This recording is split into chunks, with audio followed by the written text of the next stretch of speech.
Hello, welcome to today's Inktober. We are doing a pair of binoculars. It's going to be fun and easy, and we are going to do it in 10 minutes. Now, I know a lot of you have been messaging me and saying that you are not doing it in 10 minutes. And I also had a few people saying that you were doing the same as me and then getting so caught up in it and so motivated that you were finding yourself still at the table an hour later. And I love that. I love that for you. I'm going to stick to my, I'm going to try really hard to stick to my 10 minutes. I want to show you how to draw these binoculars. I want to show you the basic shapes because it is literally a couple of circles. And we're going to stick them coming out from behind our plant. So they're going to look really cool, and it's going to have a bit of perspective as well. If you didn't leave enough room for your plant on the exotic day, don't forget you could always draw an extra something in to hide your binoculars behind as well. You don't have to draw all of the binoculars. It's your artwork. You make the rules today, okay? No matter what else is happening in your life, you make the rules today. Okay, let me go ahead and show you this one. So over here, I'm going to do a circle. The best circle I can do. And it's going to have another circle around it.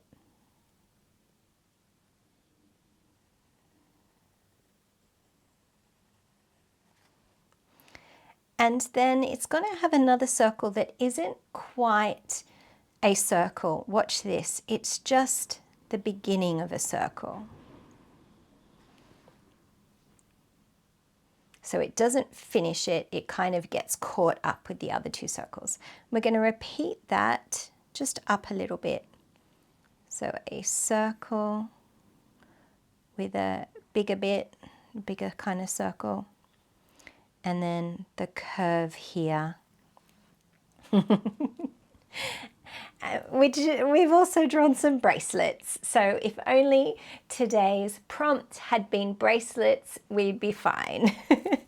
Now we're going to take a line from the top of the circle, and let's just kind of make it so that it goes, you know, what we think a length of binoculars would be.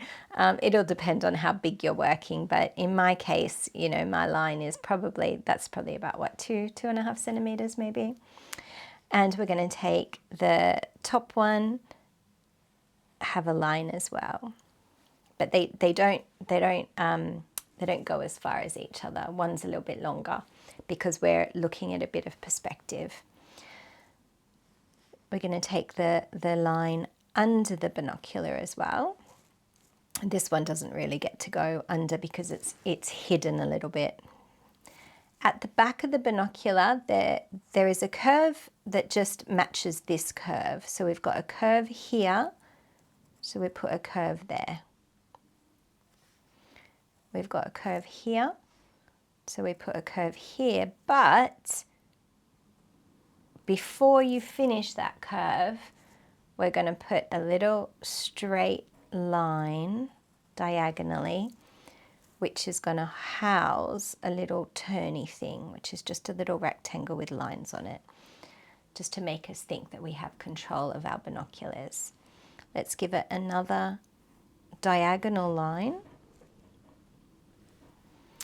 And then I'm kind of just going to do a curved bit here with a round bit, just make it kind of feel like there's something gadgety going on there. I don't know.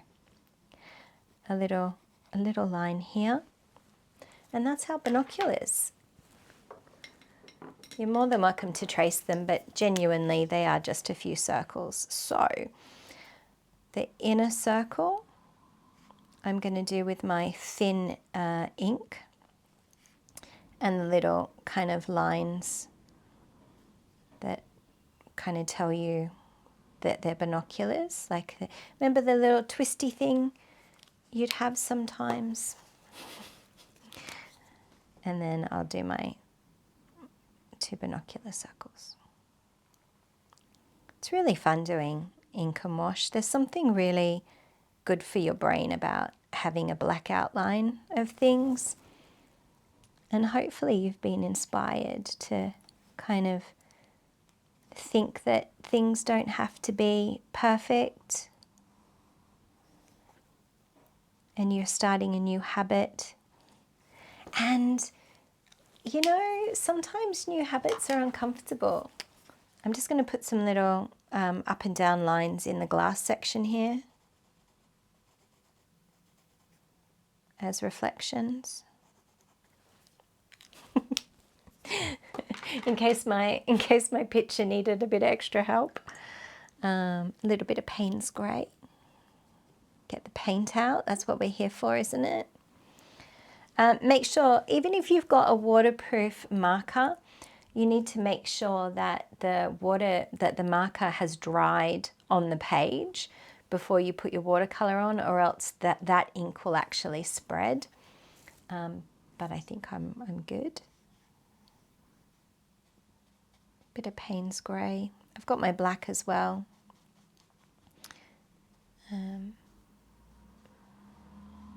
I'm going to lift off some of this colour here at the top by washing my brush, drying it, and then using it as a mop and just lifting off that top of that cylinder so that it kind of feels a bit more round.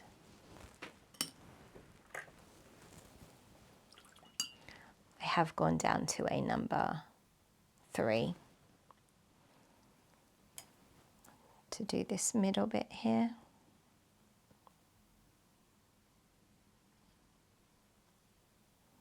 And you can see, because I'm doing a little bit of detail work, my finger's quite close to the bristle. And then I'm going to grab a little bit of indigo. If you don't have indigo and you've got Payne's Grey, you can put a little blue with your Payne's Grey. I'm going to put the indigo as the bit inside, just so that it kind of has a bit of a different tone to the Payne's Grey. And then for my reflection, I've got a little bit of phthalo blue, and I'm going to do those lines with that blue instead, because it's going to reflect the sky or whatever it's been looking at. And I've just got a bit of clean paintbrush, and I'm just moving that around a little bit.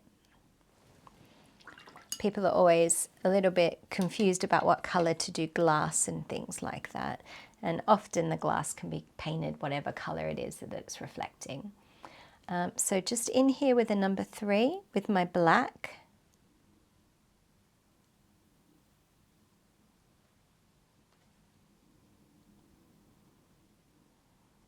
Just down the bottom here. It's not pure, you know, black straight out of the kit. I have mixed it with the water that's on my brush, and that's just to kind of make it, I don't want it, if I'm using black and I'm doing ink and wash, I don't want it the same color as the ink, because I could just use the ink for that, couldn't I? I'm just having it be a little bit interesting there.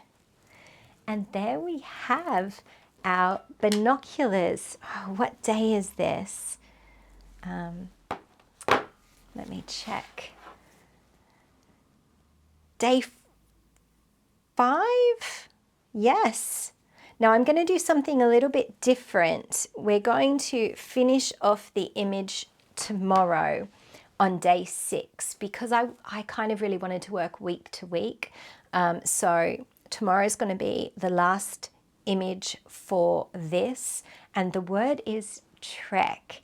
I'd love to know what your guesses are of how we would draw or add trek into our image, which is already looking really amazing. Do go ahead and share these with me. Make sure, I forgot to say this at the beginning of the week as well, guys, make sure you are taking photos on each of the days to kind of document your progress as well, because it is a lot of fun. I'll see you in your next lesson. Bye.